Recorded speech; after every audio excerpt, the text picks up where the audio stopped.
friends with Dorothy, fighting for your civil rights. Out on the cruel streets tonight. For Sylvia and Marcia, life was harder than you'll ever know. Sylvie placed a star where others just threw a stone. Ignited, ignited, ignited, ignited, yeah.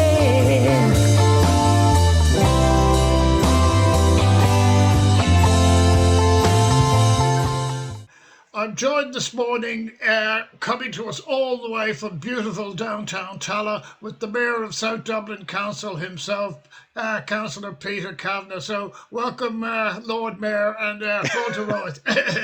Gramila Mongat, we don't do lords out in this neck of the You don't do woods. lords, I forgot. Yeah. If I could ask you, it's been a strange term you've had, because mostly you haven't had the opportunity to, say, get out and meet the people the way a previous incumbent might have been. How have you found the term so far? Yeah, well, I mean, I've been in the post now for 3 months, and yeah, there's a little bit of an adjustment, but I suppose the one thing that's really coming through is things are reopening, things are slightly getting back towards normality, and we've been really lucky with the weather. We've been able to hold a number of outdoor events, so I don't think I've suffered that much. I've been able to meet people. Like, my heart goes out to my predecessor, Ed O'Brien, the mayor up until June, who's a great guy and was a fantastic mayor, but almost everything he did was online. Whereas I have had the fortune of getting out and around the county and to a few outdoor events, meeting residents, even opening businesses. So look, it's nice, you know. Obviously the numbers, you know, the big the elephant in the room is always coronavirus, COVID-19, and the numbers are still scary, and we want to get control of that. But it is nice to see things open up again. It's nice to be able to get out and do things. Yeah. So what's the situation with the council itself? Are you still having meetings online, or are you back actually in the chamber now? No, we're very much still online. I think getting back into council meetings would be one of the last things. So we're looking at the end of October, those restrictions will be lifted, and we'll be looking at getting face-to-face again in November. But realistically, I think there's a lot of learning to take from the way we've done things over the last year and a half, 2 years. And there is the possibility of exploring hybrid options, because one of the things that stops a lot of, I would say in particular, women from engaging in politics is the time commitment involved. If we can find a way of working around people's schedules, allowing them to dial in remotely to some meetings that are ostensibly held in person, I think it could be a really positive thing for the council, and could encourage more people from, you know, more people who look a little bit less like me to get involved in politics, which is kind of my goal. You know? Can I put something to you, Mayor? And this is one of my bugbears for a while. All four councils, South Dublin is the only one that hasn't had a video link, in the sense that they've streamed them on Dublin, Fingal, and Dunleary. I've been told, and this is going back before COVID, that this was underway. Plans were underway at South Dublin. Is there anything you could tell us about that? Yeah, the council chamber is currently being refitted for webcasting, among other things. So we're hopeful that the next time we get to have a meeting in the council chamber, it will be webcast and people can tune in live. Oh, that's brilliant, because for somebody like myself who was covering it, it was difficult to get out to your part of the world. But if it hadn't been online, I would have paid far more attention to what's happening there. Yeah, and I think that's something that we've suffered for in the last while, because like I'm a subscriber to the Dublin Inquirer, and I listen to Dublin City FM quite a bit as well, and the coverage of local politics in Dublin City Council is excellent, but the council have taken steps to make it easy for people to look at local politics. So they have the webcasting, and they have that in place for a number of years now, and we've sort of suffered for that, because unless somebody was willing to schlep all the way out to Tala, you know, we weren't going to get the coverage. Now it's gotten slightly better with online meetings, because a journalist could just you know, register in advance and dial in to the Teams meetings that we're holding and cover everything. So it has gotten better, and we've seen some coverage of things like housing votes and the likes in the last number of months. But yeah, look, we didn't make it easy for ourselves, and we really shouldn't have had any complaints about not getting the coverage that we felt we deserved. So I'm really hopeful that people like yourself and other journalists, other members of the media, even members of the public who just have an interest in something in particular that's being discussed, that they'll find it much easier to tune in and see what local democracy actually looks like. Because look, we have nothing to hide. We should be more transparent about these things. We've always allowed people to come into the public gallery and watch the council meetings, but just not a lot of people do, because as you say, you got to make it all the way out to County Hall and Tala, and that's just a pain for some people. Sure. And dare I say it, being a lay,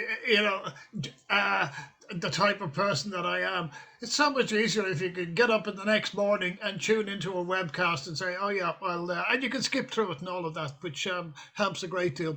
But in my experience, Peter, South Dublin Council, you're one of the more progressive councils in terms of diversity, particularly in terms of LGBT. How important is that, both personally and as a council out there? Well, I mean, I'll take that in two parts. I mean, personally, it's massively important. Like, just my upbringing, just the way I was brought up, I was I was lucky enough in that my parents were, they were activists themselves at a younger age, and I was always brought up with a firm belief in equality, true equality and equity. And one of the things that my mom has sort of instilled in me, and she would have been involved in women's networks in Clondalkin and adult education for women throughout the years, is just this idea that if you can't see it, you can't be it.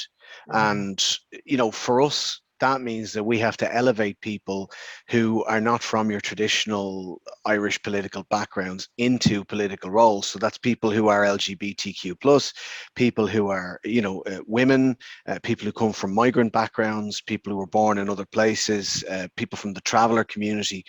We need to take progressive and proactive steps to make sure that young people who are out there, they might be gay, they might be trans, might be travelers, they might be from a migrant background, that they can see political activism happen that benefits them, that they can see themselves stepping into that role in the future. So for me personally, that's really important. And then the other question was politically, it's massive, because you only need to look at, and we'll take just as one example, like the massive vote in Dublin Southwest and Dublin Midwest in the marriage equality referendum 6 years ago.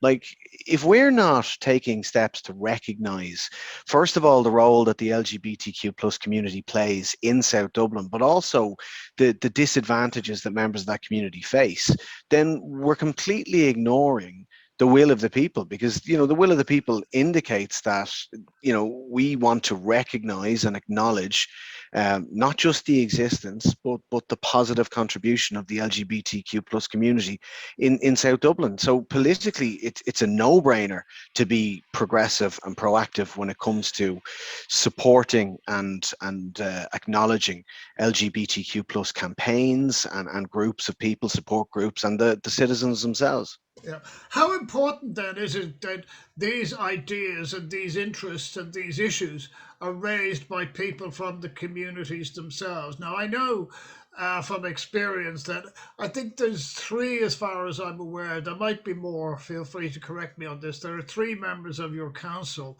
that are out LGBT. Two are independent and one is from a party. It still seems that the parties themselves have a bit of catching up to do, in that sense of the word, that, like we used to say about women, parties don't tend to nominate women as much as they do with men. Is that the same, just based on your experience, that parties would essentially have a default position that their LGBT spokesperson isn't necessarily LGBT themselves? Yeah, I mean, if you look at any political machine in this country, and again, I'm speaking from the position of being a heterosexual cis white male. Like, I'm the embodiment of privilege, like, in this conversation. You know what I mean? So political parties, not just political parties, but any machine of state, any political machine in the country, they tend to be quite a bit behind the rest of the country when it comes to any social issue. And you look at things like repeal, how reticent political parties were, first of all, on taking a stance on repeal, with a few notable exceptions, and second of all, on even just getting the referendum over the line. It was probably years after groups like the ARC started campaigning for it, and then the result probably would have blown them away, like to see that much of the population was in favor of allowing abortion rights. So it just means that they're just a little bit behind the curve when it comes to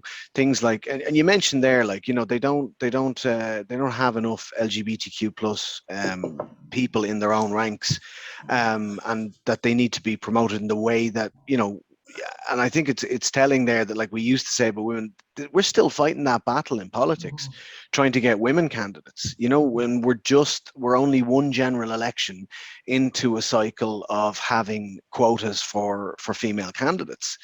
So when it comes to trans people, when it comes to gay men and lesbians, we're way behind on that. We're way behind on that. Likewise with travellers, and likewise with people from, non-Irish or migrant backgrounds. So yeah, I think political parties tend to operate at a snail's pace at the best of times, and they can be very, very far behind, very, very far behind the will of the people, and very, very far behind where we want to be. Yeah. You were a member of a political party, and you subsequently resigned to become as an independent in that regard. Without committing yourself too much to this, do you think what they need to do is perhaps go for the quota system or some form of positive discrimination? Yeah, well, I mean, I think quotas work. My only crib with the quota system for women candidates is that it's not 50-50.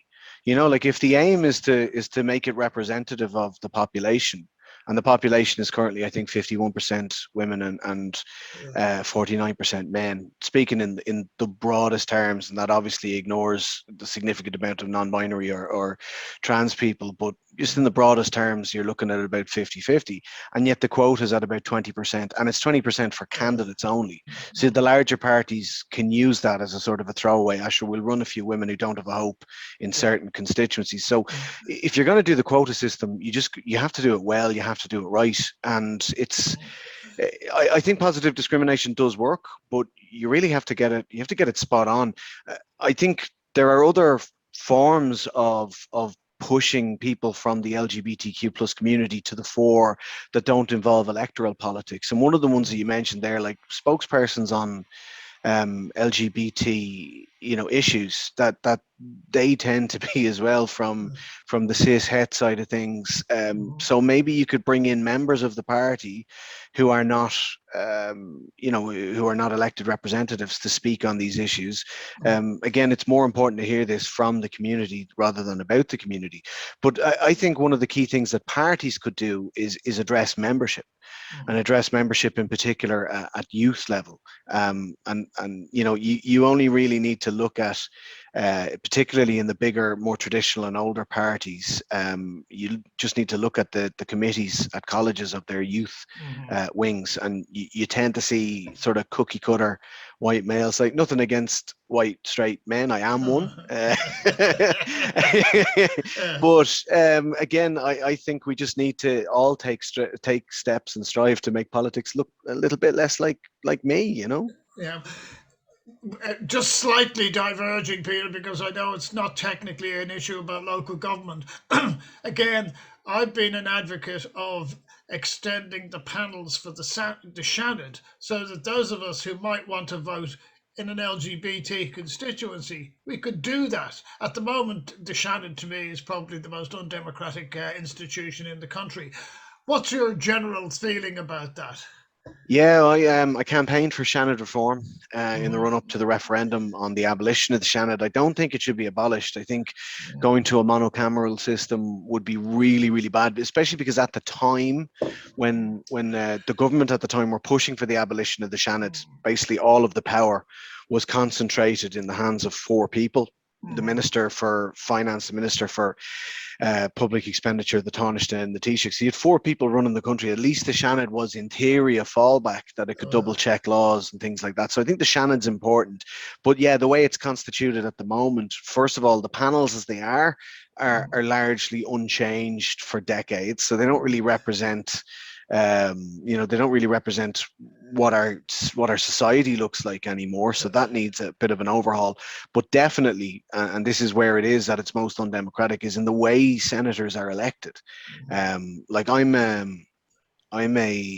county councillor, so I get Senate votes. And I'm a graduate of the NUI, so I get Senate votes for there. A friend of mine was a county councillor who has a degree from Trinity and a degree from the NUI, so he got all the votes. And and then you take someone like my wife. My wife has a university degree, but it's not from one of the ones that confer a Shannon vote, so she doesn't get a vote in the slightest, which is just, it's bananas. Like there's no reason for that anymore. I don't know if there ever really was a legitimate reason for it, but certainly it's something that needs to be done. And that means that we could start to look at the Shannon as a way of, like, we have our first female traveller senator in this particular Senate term. We got our first traveller senator in the previous term in Padraig McLaughlin. So like we don't have a lot of minority groups represented in the Shannon. There are high profile members of these groups, and obviously from the LGBTQ+ community, David Norris has been in the Shannon for a very long time, but I don't think it's enough. And why not use the Senate to enable these groups to see themselves involved in Irish politics? Why not have a traveller community representative in the Shannon? Why not have LGBTQ+ community? Why not the migrant community?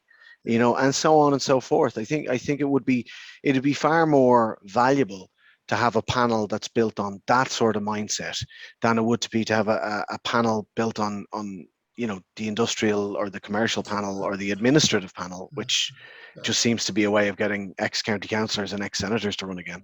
What, you want to get rid of the auctioneers and the valuers? Well, if it's any consolation, Peter, I studied politics under Garrett Fitzgerald, and he used to tell us the Shannon was invented or developed to keep rich Protestants happy because they knew they weren't going to get elected to the Dáil. But moving on from that, I've described South Dublin Council as one of the more progressive. You have had an LGBT Lord Mayor within the last few years, Fintan Warfield, and you've also. From my experience, you're very progressive in 2 areas. One is you've got there's only 2 staff LGBT representative units in the country. Dublin City was the first, and South Dublin is the second. And you've also got a very good LGBT library policy as well. How important do you think those are in at least projecting the focus of the council to the community?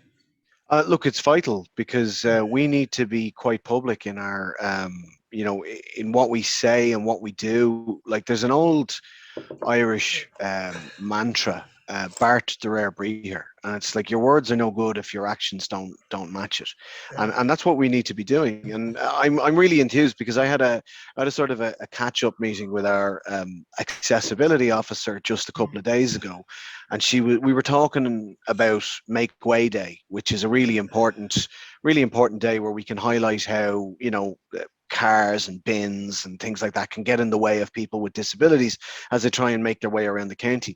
But she was very keen to understate that like accessibility doesn't begin and end with disability. We also have to talk about accessibility as it applies to the LGBTQ+ community as well. And just the fact that mindset permeates through the council and through the council staff, that's really important because that means that it's embedded in the culture. And that means that without thinking about it, we're going to be that bit more welcoming, that bit more open, that we're not going to tolerate discrimination absent-mindedly. which can happen. It can happen to the best of us. You just don't realize, you don't see discrimination when it doesn't affect you directly. But we've embedded that now, and that's right the way through our council, and as you mentioned there, through our fantastic libraries throughout the county. So I'm really proud, and I think, yeah, look, it's vital, because we can have all the platitudes we want, and we can say, oh, it's great, like, we've had an LGBTQ plus mayor, we're a fantastic county. But at the end of the day, if it's not embedded into the daily practices of the council, it's worthless. And I firmly believe that it is embedded, and I'm really proud of that. Yeah. Feel free to correct me on this. I was out your way last weekend for Culture Night, and I couldn't see anything LGBT associated with Culture Night. Was I wrong there? And if I wasn't, was it a missed opportunity? I didn't see anything on the schedule for Tala, and now, Uh, unfortunately, as you know, I had a yeah, really, really important engagement, and I sure. missed Culture Night. My deputy mayor was getting married, and I couldn't miss that one, so I missed Culture Night myself. I didn't see anything Yeah. specifically related to the LGBTQ plus community in Tala. You're right, and yeah, of course, that's a missed opportunity. Absolutely, it is. I suppose when you look at it, maybe the defense of it is that Culture Night has to be taken as a whole, and there were LGBTQ plus focused culture nights throughout the city and the county. But for us, as a council, as an arts office, we have to look on that as a missed opportunity and see about trying to make that better in the future. Coming back to something, excuse me, one of your predecessors, Councillor Looney, he proposed that Dublin Pride might alternate between South Dublin and Dublin City. And when I interviewed him a few years ago, I said, well, why not have your own? Now, I appreciate everything has been, and there's been a hiatus for prides for the last few years. How important then do you think it would be to develop a pride? Now, I know South Dublin, it's not the greatest area for being able to march through, um, but to have even some event that would be a daily event that would bring the whole community into. Yeah, well, we have South Dublin Pride I throughout appreciate that. Yeah, the yeah, entire the entirety of Pride Month, and there's a number of events that go on there. But as regards like a big marquee Pride march, yeah, it's something that slipped off the radar during COVID. So you're kind of looking at two Pride festivals where we didn't really consider it because nobody was marching. People weren't marching for St. Patrick's Day. They yeah, weren't marching for anything else. So it didn't slip. It's a tricky one because I'm not the one to make the decision, because it's going to come down to the LGBTQ plus community themselves. But you have to balance as well this idea that the Pride Festival in Dublin, in the city centre, it is something unique, and it is right in the city centre, and it's right in the public eye. And as you point out, it's easier to march through, because the thing with South Dublin is you'd have to pick: are we marching through Rathfarnham or Tala or Clondalkin or Lucan or Temple Ogue, or are we going out to Sagart or Rathcoole or Newcastle? We're a collection of villages and small towns as opposed to one nucleus in the way that the city is. So that's a little bit more conducive to the idea of a centralised march. But look, at the end of the day, if it's something that the community out here in South Dublin feel that is necessary, it's definitely something we'd look at putting on next year. And all of our hopes are obviously that there wouldn't be anything stopping us. By the time next, God, I really hope not by the time next June or July rolls around. yeah.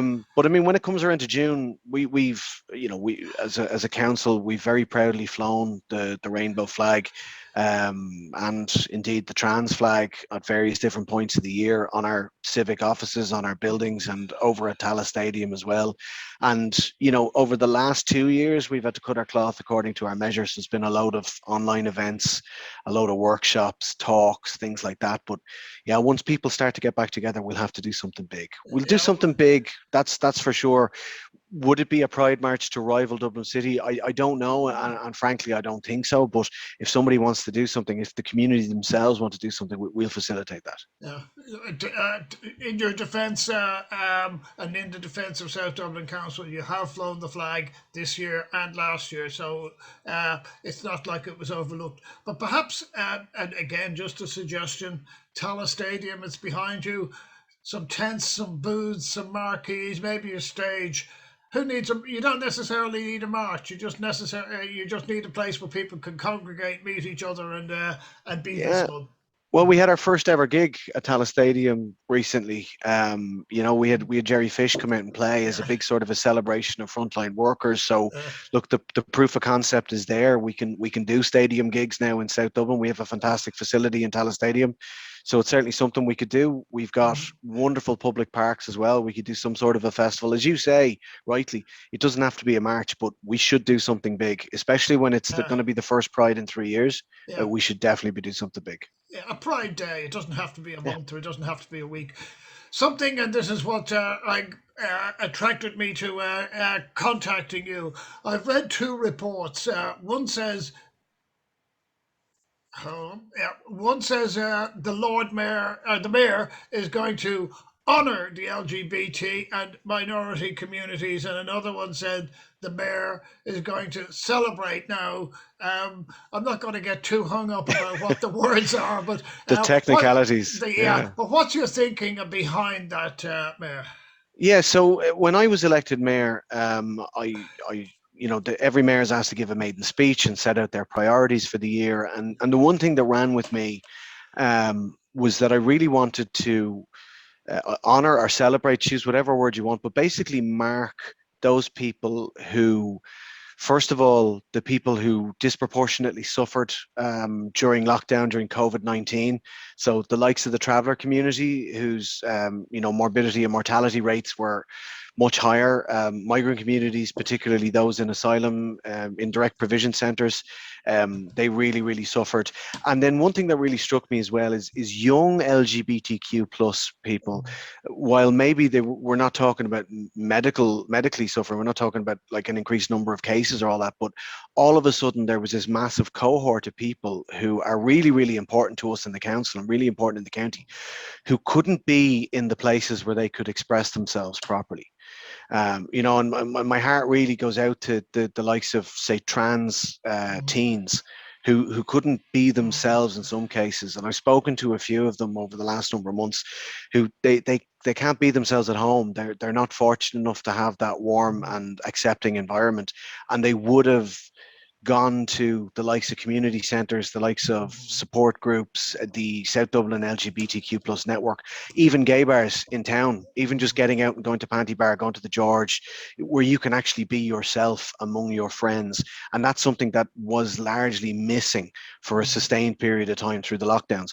So first of all, to mark that and mark what they've gone through, but also to support and to celebrate and to honour the individuals and the groups that have helped them get through it and that I've seen them come out the other side.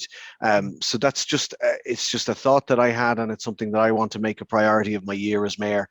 So we'll look at putting legs under that idea, getting some way of properly honouring and marking those people who are in all of our communities throughout the county, throughout the country even, who have gone and they've helped friends and relatives get through a very difficult time, and the people themselves who've weathered the storm and come through it on the other side. We just want to say that we hear you, we see you, we acknowledge you, and we love you, and you are who you are, and we want you to celebrate that, and we want to celebrate it with you.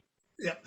Now, I know from an interview I did about 6 months ago with Belong To that the young community, there's no question, the young LGBT community, they've had a horrendous time because they've got the energy, they're used to going out and connecting, they're used to having safe spaces even. But a group that has been to a certain degree overlooked because we're not sexy anymore is older LGBT people. And older LGBT people don't tend to have family to fall back on. They didn't have, a lot of the time they had underlying conditions, they weren't able to get out. And that's why I was very impressed when Brian Merriman said he was going to, by and large, not hold fast to guidelines that said you shouldn't visit people because he knew that a lot of the older LGBT people lived alone, they didn't have support. Do you think you might extend your remit to a certain degree to include that? Because I think it's incredibly important that the situation of older LGBT people is taken into consideration. Yeah, absolutely. Like I've been working in the older people sector for 11 years now. My day job is with an older people's charity. Now I'm on career break to be mayor for the year, but Yeah. one of the things we were doing during COVID was like, and the older LGBTQ plus community was really in our minds when we were campaigning for the government to introduce support bubbles, Mm. to allow people who couldn't rely on immediate family to basically bubble or partner up with another household so that there could be that mutual support. So that the older gay and lesbian and trans community were really in our minds when we campaigned for that, and we were lucky enough to see that come through a couple of months into lockdown. But yeah, look, I've absolutely. I mean, I'm not restricting it to the young. It's just something that ran with me as a thought that they're a group of people. But I think the most important thing that I can do if we're trying to honor people who have got us through this very, very difficult time, and in particular got minority communities through, is we have to ask those communities to tell us who they are. So that's what we'll do. We'll get out. We'll talk to the councillors who represent the people really, really well. There's 40 councillors. I'll get them to start telling me who these people are and how we can find an appropriate way to honour them. But that extends to, yes, absolutely, the older community, the younger community, the whole of the LGBTQ plus community. I remember years ago working with an organisation called Age and Opportunity on a project called Visible Lives, which was one of the first major studies done on the older LGBT community as it was at the time. And yeah, it was a real eye opener, absolutely fascinating. One of the biggest issues, like we had difficulty getting a lot of older people to admit openly that they were gay. We had an even bigger difficulty to get gay men to admit that they were old, but that's another story. Was that with Agnes Higgins by any chance? I was working with Kieran McKinney directly on that one. I Okay, think yeah, Agnes yeah. was tangentially involved. Yeah. Yeah, yeah, yeah. Just finally, and this is something I've been doing with groups around the country, and I just wonder what you consider the possibility of the council role might be. Particularly in smaller towns around Ireland, they're establishing drop in centres, which I think is very important. Now, I'm not saying that the council should be establishing the drop in centres, but you've got a great group out there. It was established by one of your own councillors, Alan Edge, about the South Dublin LGBT support network. Do you see that there potentially might be a role for the council to support such initiatives? Yeah, look, absolutely. And I think there's a number of ways that support can sort of take shape, whether it's financial support, which we have done, the idea of, using council property to allow those drop-in centres to be established. We've got two fantastic new libraries in the county who have the facilities to allow for things like that to happen. So it's definitely something. And again, this comes back to the elephant in the room, COVID-19. When can we start doing drop-ins again, and when can we start, allowing these things to take place in council buildings? But yeah, it's certainly something that's already on the radar, and something that we could really, really see happen over the next 12 months. You've been very generous with your time. From my experience on council matters, I know the great job that South Dublin Council do. Look forward to catching up with you when you have your Pride Day next year. And in the meantime, just keep up the good work. Gur míle maith agat slán. Go to meet about how good. Friends with Dorothy come out off the sidewalk and onto the street to the sound of those legendary feet. When there's no place like home, anti-hell, anti-establishment, with the chaff and the short straw, they'll have a stuff for sure. Anti-M, I'm anti-establishment. They took my name and the clothes I own. They broke our hearts, but not our souls. When there's no place like home, when there's no place like home, when there's no place like home.